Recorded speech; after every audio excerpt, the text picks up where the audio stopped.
Hey, what's up, everybody? Video 44 coming at you with another video. Alright, so we got a trade to announce. Amongst all of these other things going on in the world. I'm making a video on a basketball trade. Sacramento Kings and the Cleveland Cavaliers have come together to make something happen. Dennis Schröder and Keon Ellis are headed to Cleveland. Dario Saric is going to Chicago in a 3-team deal where Chicago gets a couple second rounders. And DeAndre Hunter is headed to Sacramento. I feel nothing. Honestly, I don't know that this deal really does much of anything for Sacramento. To be honest with you, they're taking on extra salary. Seems kind of lopsided given what I understand their situation to be. They really need to tear things down, not necessarily continue to add to this timeline. I think DeAndre Hunter kind of teeters between both. You can get away with keeping him in a rebuilding situation. I don't think he'd be happy in it. But I don't know that Sacramento is doing anything at all right now, to be honest with you. For the Cleveland Cavaliers, I'm assuming they're able to take on some expiring stuff here. I'm trying to go on Fanspo right now and check on what all there is to see as it pertains to these teams and what they what their cap situation will now look like. But I don't really know if I care too much about this trade or care for this trade, rather. I think it's just kind of blah.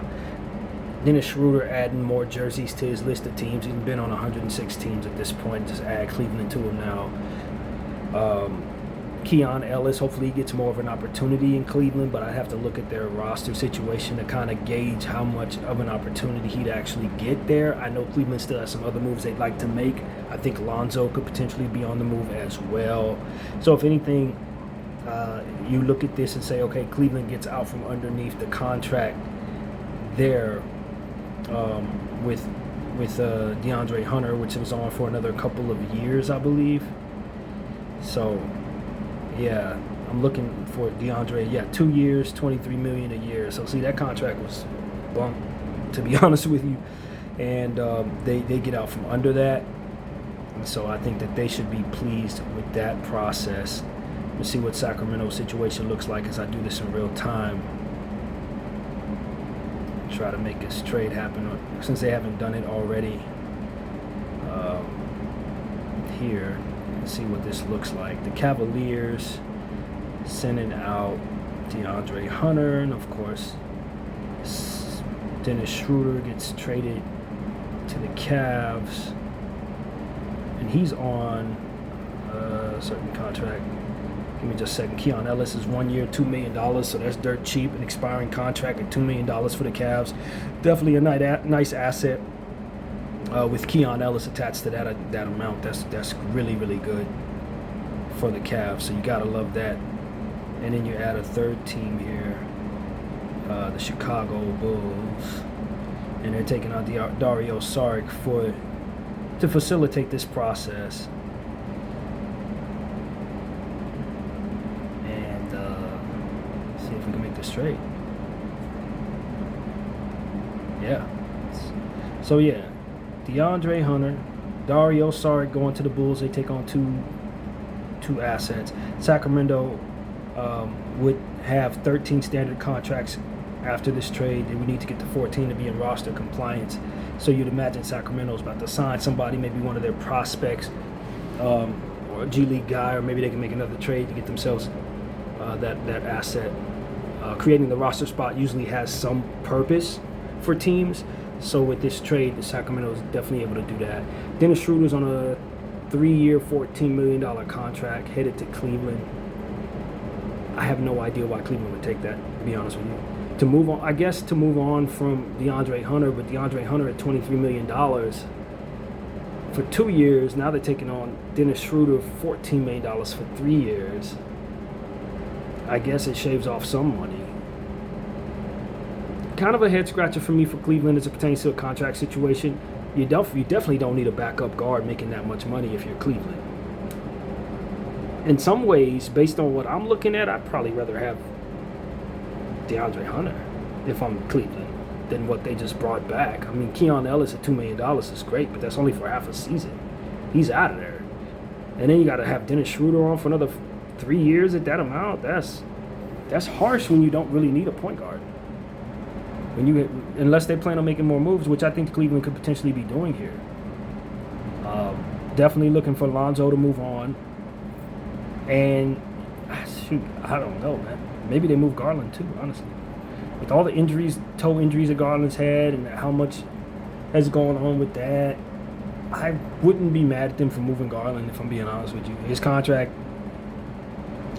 I guess I can take a look at it, see what we're looking at, but I don't think it's not like you have to specifically get rid of Garland to create cap space for Schröder or roster room for Schröder necessarily. No, but at the same time, it's like you got Schröder on for $14 million now. So do you really want to be playing Garland $39 million for the next 3 years when you're playing Schröder $14 million for the next 3 years? That's just a lot of money going into your point guard position. And granted, Garland's had his injury issue, so Schröder gives him a nice backup, but you got to be sure to move this Lonzo at 2 years, 10. And he still got Craig Porter on a dirt cheap contract, $2 million for 2 years. Now you're pushing him all the way to the back of your roster. You got Tyrese Proctor, the young fella they just drafted. They like him. So is he not getting in the way, or rather Schröder not getting in the way of both of those guys' opportunities?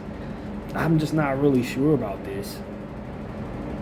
Obviously, Dennis Schröder gets traded every 5 minutes, so you just assume Cleveland's going to trade him again, probably in the offseason. Or if possible, maybe flip him before the deadline right now. I wouldn't be surprised if Schröder gets moved again. You don't need him in Cleveland. And now they don't have their backup small forward. Does that matter as much?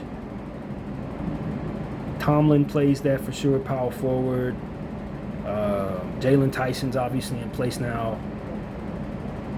But with the injury issues that Dean Wade and Sam Merrill have taken on and Max Strus have taken on, there's a world where they're going to be hurting at the small forward position because none of those people are trustworthy to stay healthy.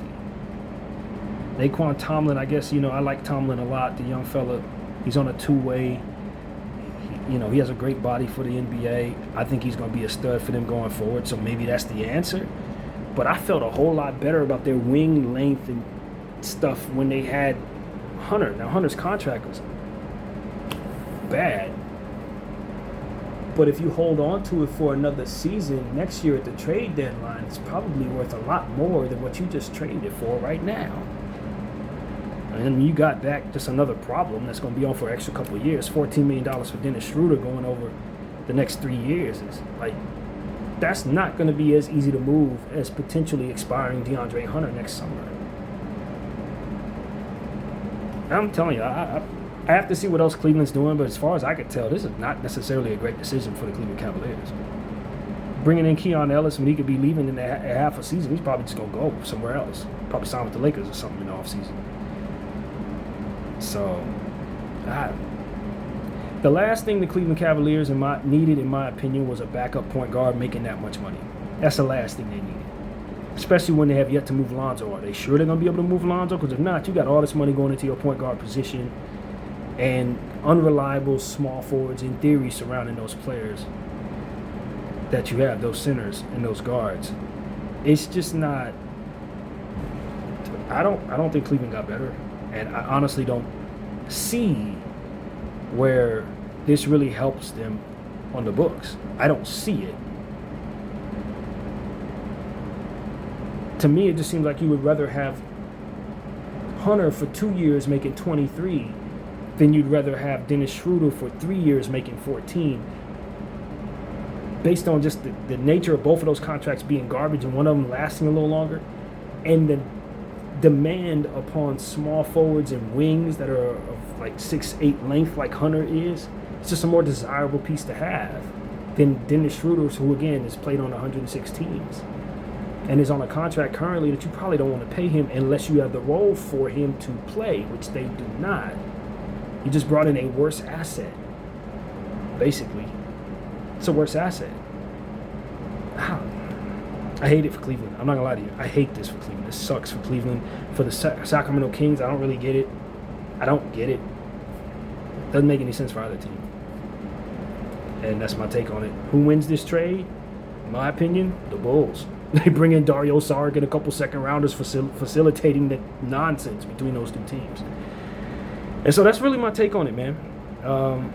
Maybe Cleveland has plans for the extra $8 million next offseason or something. Maybe that brings them below the apron or something. That's probably along the lines of the logic. They just slip below the apron.